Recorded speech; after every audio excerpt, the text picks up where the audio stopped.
जिस दिन मैं घर लौट रहा था, हवाई जहाज में धमाका हो गया। मैंने अभी अभी पैराशूट बांधा ही था कि चीनी मिट्टी की गुड़िया जैसी नाजुक दिखने वाली एक लड़की अचानक भागती हुई आई।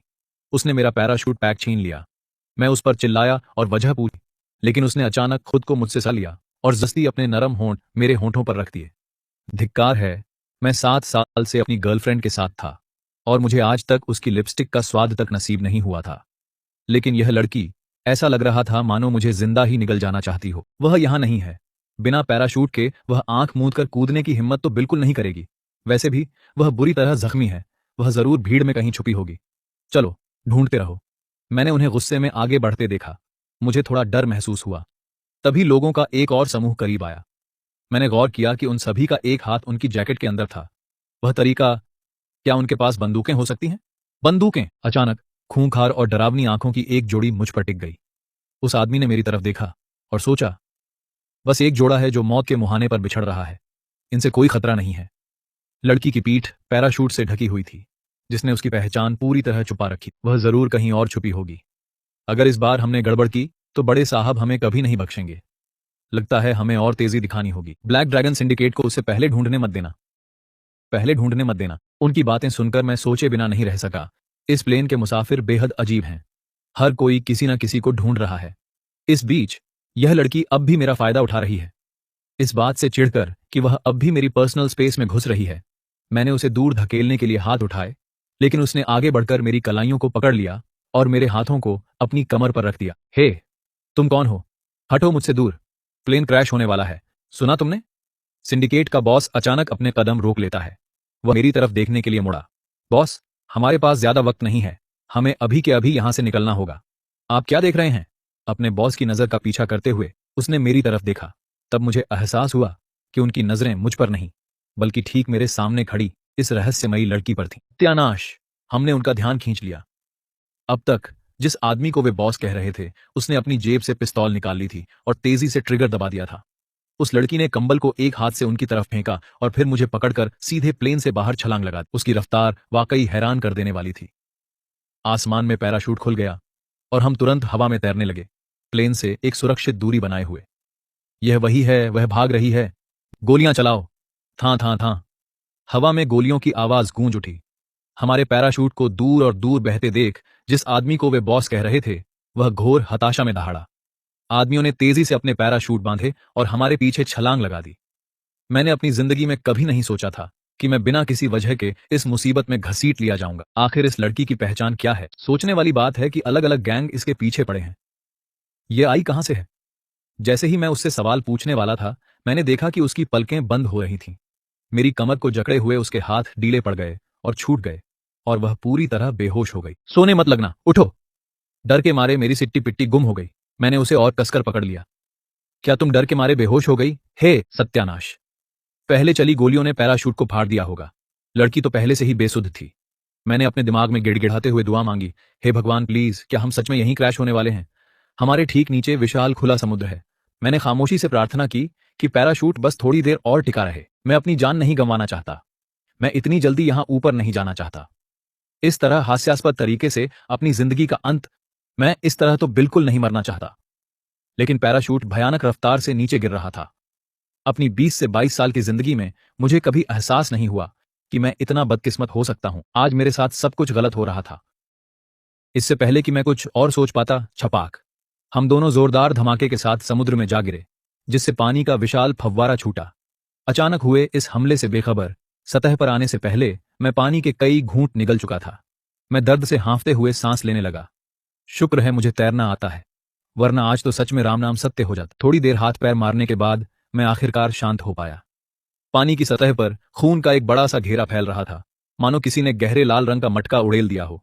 चौंका देने वाली लाल लहरें समुद्र में बह रही थीं। ये क्या हो रहा है? इतना सारा खून कहां से आया? मैंने आसपास देखा, लेकिन वह लड़की कहीं नजर नहीं आ रही थी। अरे नहीं, वे लोग कह रहे थे कि वह घायल है। क्या यह सारा खून उसी का हो सकता है? ये लड़की यकीनन कोई बड़ी आफत है। कोई ठिकाना नहीं कि वे लोग कब हमारे पास पहुंच जाएं। अगर मैं इसमें पड़ा तो यकीनन बड़ी मुसीबत में फंस जाऊंगा, लेकिन अगर मैंने उसे नहीं बचाया तो वह यहां पक्का डूब जाएगी। उन्होंने मेरे जमीर को झकझोर कर रख दिया। आखिरकार हताशा में अपनी आंखें मूंद कर मैंने वापस पानी में छलांग लगा दी। मैंने पानी के अंदर उसे तेजी से ढूंढ निकाला और उसकी तरफ तैरा। अपनी पूरी ताकत लगाकर मैंने उस लड़की को घसीट कर किनारे पहुंचाया। मुझे नहीं पता हम कहाँ हैं। घरों से टंगे मछली पकड़ने के जालों को देखकर लगता है कि यह कोई मछुआरों का गांव है। मेरी नजर तेजी से एक घर पर टिकी। वह सबसे करीब और पहुंचने में सबसे तेज था।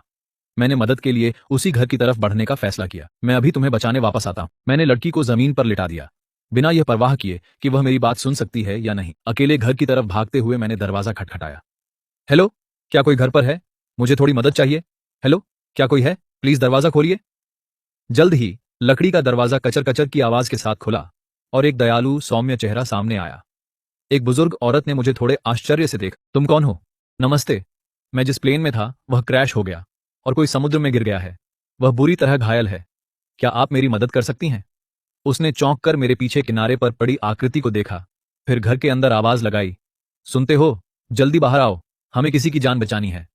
एक मछुआरा बस कुछ ही कदमों में बाहर आ गया। बिना एक शब्द कहे उसने लड़की को घर के अंदर ले जाने में मदद की। बेटा, तुम्हारी लड़की बुरी तरह जख्मी है। यह तो गोली का जख्म लगता है। हाँ, प्लेन में हमारी मुठभेड़ कुछ हाई जैकर हो गई थी। उन्होंने न सिर्फ हमें लूटा बल्कि हम पर कई गोलियां भी चलाईं। मछुआरों ने गुस्से में अपनी जांघ पर हाथ मारा। ये दुनिया कहां जा रही है? रुको, मेरे पास एक पुश्तैनी नुस्खा है। जख्म कितना भी बड़ा क्यों ना हो, एक बार इसे लगा दो, कल तक वह बिल्कुल ठीक हो जाएगी। यह तो कमाल की बात है। ऐसी दवा के बारे में पहली बार सुन रहा हूं, बुजुर्ग औरत ने मुस्कुराते हुए कहा। इनका परिवार पीढ़ियों से मछली पकड़ता आ रहा है। पिछली बार एक विशाल मछली ने इनके हाथ में काट लिया था और मांस का एक टुकड़ा ही अलग हो गया था, लेकिन इसे लगाने के बाद वे अब पूरी तरह ठीक हैं। क्या सच में? यह सुनकर मुझे थोड़ी ठंडक महसूस हुई। बुजुर्ग औरत फिर पानी का एक तसला ले आई। पहले अपनी लड़की का जख्म साफ कर लो, हम थोड़ी देर में दवा लगा देंगे। मैंने नीचे उस लड़की की तरफ देखा। उसकी बाहें मेरी कमर से कसकर लिपटी हुई थीं और वह अपना सिर मेरी छाती से सटाए हुए थी। वह बड़े आराम से सो रही थी, मानो उसे सहारा लेने के लिए कोई मजबूत चट्टान मिल गई हो। गंभीरता से, अभी भी यह लड़की मुझ पर डोरे डालने का मौका नहीं छोड़ रही है। क्या इसे बेहोश नहीं होना चाहिए था? ये अभी भी मेरा फायदा कैसे उठा पा रही है? उसके प्रति मेरी सोच और भी खराब हो गई। तुम्हारी लड़की तुमसे बहुत प्यार करती है। घायल होने के बावजूद वह तुम्हें छोड़ ही नहीं रही है। जवान होना भी कितनी अच्छी बात है। हमारे जमाने में तो हाथ पकड़ने पर भी चेहरे लाल हो जाते थे। मुझे माफ कीजिएगा कि आपको ऐसा कुछ देखना पड़ रहा है, मैंने एक विनम्र मुस्कान बनाए रखते हुए जवाब दिया। हकीकत में मैं इस बेशर्म लड़की से दिल से नफरत कर रहा था। यह इस हद तक घायल है और फिर भी सुधर नहीं रही है। बुजुर्ग औरत उस नौजवान को और छेड़ने ही वाली थी, लेकिन जैसे ही उसकी नजर उस लड़की के चेहरे पर पड़ी, वह अचानक ठिठक गई। उसकी इस हल्की सी हैरानी को देखकर मुझे लगा, क्या यह लड़की सच में कोई मशहूर हस्ती है? क्या इस छोटे से मछुआरे गांव में भी इसे कोई जानता है? अम्मा जी, क्या आप इसे जानती हैं? बुजुर्ग औरत ने एक पल के लिए सोचा और खुद से बड़बड़ाई। यह कुछ जानी पहचानी सी लग रही है। मुझे लगता है मैंने इसे पहले कहीं देखा है। का रह गया। कहीं यह कोई मोस्ट वांटेड भगोड़ी तो नहीं, जो हमेशा टीवी पर आती है, या कोई कैदी जो हाल ही में किसी जेल से भागी हो? जिस तरह अब भी इसका शिकार किया जा रहा था, उस हिसाब से इसने कम से कम 2 अलग अलग सिंडिकेट्स को गुस्सा दिलाया है। अम्मा जी, प्लीज ध्यान से सोचिए, आपने इसे पहले कहां देखा है? मेरी जिंदगी इस पर टिकी है। अगर यह कोई खतरनाक अपराधी है तो मुझे तुरंत पुलिस को फोन करना होगा। मैं किसी भगोड़े को पनाह नहीं देना चाहता। बुजुर्ग औरत ने अपना सिर हिलाया। मुझे याद ही नहीं आ रहा। तुम्हारे कपड़ों से लगता है तुम शहर के रहने वाले हो। तुम दोनों ही इतने खूबसूरत हो, तुम जरूर कोई सेलिब्रिटी कपल होगे। प्लीज हमारी झूठी तारीफ मत कीजिए अम्मा जी। कोई भी सेलिब्रिटी इतना लाचार कभी नहीं दिखेगा। नौजवान, इसके जख्मों पर यह दवाई का पाउडर लगा दो। जब खाना बन जाएगा तो मैं अपनी पत्नी को तुम्हें बुलाने भेज दूंगा। आपका बहुत बहुत धन्यवाद। आपको इतनी तकलीफ दी, इसके लिए माफी चाहता हूं। तकलीफ की कोई बात ही नहीं है। बिल्कुल नहीं। जैसे ही उन्होंने दरवाजा बंद किया और गए, मैंने आखिरकार उस लड़की की तरफ देखा। मैंने उसकी पेशानी पर एक उंगली मारी। लड़की के मुंह से एक हल्की सी कराह निकली। उसकी नाजुक भौहें थोड़ी सिकुड़ गईं, मानो मैंने किसी दुखती रग पर हाथ रख दिया हो। मैंने देखा कि उससे गहरा खून रिस रहा था। उसकी छाती से खून की एक लगातार धार बह रही थी। बेमन से मैंने उसका ऊपरी कपड़ा उतारना शुरू किया। किसी गलत नियत से नहीं, बल्कि सिर्फ इसलिए कि मैं नहीं चाहता था कि वह यहां मर जाए और कोई बड़ा बवाल खड़ा हो। जब तक मैंने उसका ऊपरी शरीर पोंछकर साफ किया, तसले का पानी पूरी तरह गंदा हो चुका था। मैंने गंदे पानी को फेंक दिया और गर्म पानी का एक नया तसला लेने बाहर गया। मैं उसके शरीर के निचले हिस्से को साफ करने ही वाला था, लेकिन जैसे ही मेरी उंगलियां उसकी पैंट तक पहुंची, मैं झिझक गया। छोड़ो यार, मैं बस जल्दी से पहुंच देता हूं और काम खत्म करता हूं। डरने की कोई बात नहीं है, लेकिन यह पैंट इतनी टाइट है, मैं इसे उतारूंगा कैसे? मैंने झल्लाहट में काफी देर तक उसे देखा। अचानक एक ठंडी आवाज गूंजी, तुम्हें क्या लगता है तुम क्या कर रहे हो? मेरी तो जान ही निकल गई। लड़की ने मुझे कॉलर से पकड़ा और खींचकर सीधे अपने चेहरे के पास ले आई। मेरा हाथ गलती से ठीक उसके जख्म पर दब गया। मैं मुझे माफ करना। क्या तुम्हें चोट लगी? मेरा वो मतलब नहीं था। मैं हड़बड़ाकर वापस खड़ा हो गया। गलत मत समझो, मैं तो बस तुम्हें साफ करने की कोशिश कर रहा था ताकि दवाई लगा सकूं। उसकी आंखों के हाव भाव से साफ था कि उसने गलत समझ लिया था, इसीलिए मैंने जल्दी से बात जोड़ी। मुझे तो यह भी समझ नहीं आ रहा था कि तुम्हारी पैंट की बटन कैसे खोलूं। उसकी चमकती आंखों में अचानक एक रहस्यमयी, न समझ आने वाली मुस्कान तैर गई। तुम आखिरकार क्या खोलने और देखने की कोशिश कर रहे थे? उस मुस्कान ने मुझे अंदर तक कंपा। तुम्हें सच में लगता है कि मुझे तुम में कोई दिलचस्पी है? मेरी पहले से ही एक गर्लफ्रेंड है। मैं तुम पर डोरे डालने का सपना भी नहीं देख सकता। एक लड़का जिसे पैंट उतारना तक नहीं आता, उसकी गर्लफ्रेंड है। दुनिया कहां जा रही है? क्या किसी के साथ होने का मतलब यह है कि तुम उसके कपड़े उतार दो? मेरे और मेरी गर्लफ्रेंड के बीच बेहद पवित्र रिश्ता है। हमने कभी कुछ ऐसा वैसा नहीं किया। मैं बता सकती हूं। हैं? प्लेन में तुम्हारा किस करने का तरीका बिल्कुल अनाड़ियों जैसा और बेकार था। साफ पता चलता है कि तुमने पहले कभी किसी को किस नहीं किया। उसका इस बात को उठाना ही काफी बुरा था, लेकिन उसके मुंह से यह सुनना मुझे और भी आग बबूला कर गया। मैंने इतने सालों से अपना पहला किस बचा कर रखा था, यह सोचकर कि अपनी शादी की रात अपनी गर्लफ्रेंड को अपना निष्कलंक रूप दूंगा। मुझे कभी उम्मीद नहीं थी कि यह लड़की इसे बिना किसी बात के चुरा लेगी। मुझे तुम्हारे रिव्यू की जरूरत नहीं है। गुस्से से तिलमिलाते हुए मैंने दवा उसकी तरफ फेंक दी। उसने एक हल्की सी मुस्कान दी। क्या तुम मेरी मदद नहीं करोगे? क्या तुम थोड़ी देर पहले देखना नहीं चाहते थे? अब मुंह क्यों फेर रहे हो? तुम्हें पता है, यह जिंदगी में एक ही बार मिलने वाला मौका है। हर मर्द को मेरा जिस्म देखने का गौरव नसीब नहीं होता। मेरी गर्लफ्रेंड तुमसे 1000 गुना बेहतर है। मैं तुम्हें देखने से बेहतर उसे देखना पसंद करूंगा। यह पहली बार था जब उस लड़की ने किसी को खुद से बेहतर बताने का दावा करते सुना था। मुझे गुस्से में उछलते कूदते देखकर उसके होठों के कोनों पर एक हल्की सी मुस्कान रेंग गई। धीरे धीरे और जानबूझकर हिलते हुए वह थोड़ा मेरे करीब आई और उसने हल्के से मेरी आस्तीन खींची। उसने मुझे छेड़ने के लिए मुंह खोला, लेकिन इससे पहले कि शब्द उसके होठों से बाहर निकलते, मैंने देखा कि उसका संतुलन बिगड़ गया था और वह बिस्तर से नीचे गिरने ही वाली थी। मैं उसे थामने के लिए आगे लपका, लेकिन अगले ही पल उसके नरम होंठ बिना किसी चेतावनी के सीधे मेरे होंठों से चिपक गए। मैं पूरी तरह सुन्न पड़ गया। शुद्ध सदमे के कुछ सेकंड के बाद मैंने गुस्से में उसे दूर धकेला। तुम्हें क्या बीमारी है? तुम किसी ठरकी की तरह व्यवहार क्यों कर रही हो? मछली पकड़ने वाली बिल्ली की तरह इतराते हुए वह शेखी बघारने लगी। तुम ही तो खुद मेरे ऊपर गिर पड़े थे। अगर तुम बिस्तर से गिर नहीं रही होती तो क्या मैं तुम्हारे आसपास भी भटकता? मैंने ऐसी बेशर्म लड़की आज तक नहीं देखी थी। उसकी आंखों में शरारत नाच रही थी। ऐसा लग रहा था मानो मैं जितना गुस्सा हो रहा था उसे उतना ही मजा आ रहा था। अगर तुम्हें लगता है कि तुम्हारा नुकसान हुआ है तो तुम मुझे वापस किस कर सकते हो। मैंने अपने पतले होंठ भींच लिए। मुझे अपना फोन दो। किस लिए? मैं उसे घूरता रहा, मन ही मन उसकी पहचान जोड़ने की कोशिश कर रहा था। मुझे पक्का यकीन था कि वह कोई बड़ी आफत है। वह सच में किसी भगोड़ी जैसी दिखती थी। तभी दरवाजे पर दस्तक हुई। अरे नौजवान, खाना तैयार है। ओह, तुम्हारी लड़की जाग गई? मैंने अंदर ही अंदर विरोध किया।